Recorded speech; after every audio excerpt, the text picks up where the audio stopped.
नागपंचमीच्या सर्वांना हार्दिक शुभेच्छा.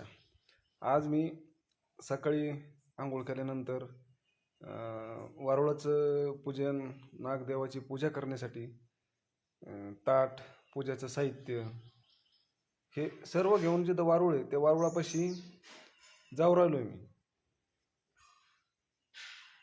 आणि वारुळ जवळ असल्यामुळं लगेच पोहोचलो तिथं मी.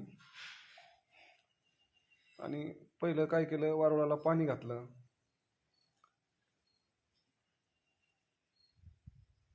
नंतर वारुळावर दूध घातलं. जेवढे वारुळ होते तेवढ्या वारुळाला थोडं थोडं थोडं थोडं करून दूध घातलं.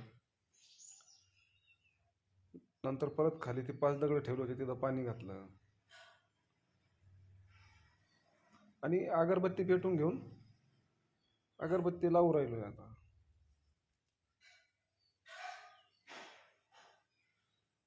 अगरबत्ती पेटवली ना, अगरबत्ती वळून वारुळाला अगरबत्ती लावलेली आहे.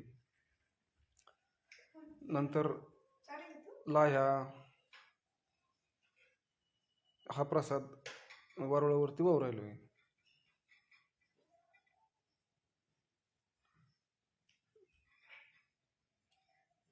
फुलं ही एक पूजा असते की वजा करून नागदेवताला आजचा जो मान असतो, वारुळावरती फुलं, डाळ, गूळ, पीठ हे सगळं व्हायला लागतं माऊली.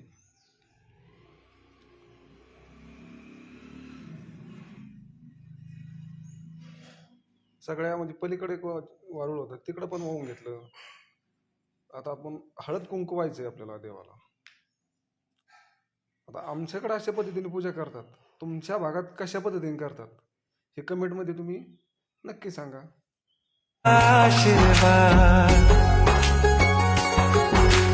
तू धन है मैं धनवान, बाबा तू मेरा अभिमान, तेरे चरणों में ही रहना जब तक मेरे तन में प्राण, मेरे बाबा।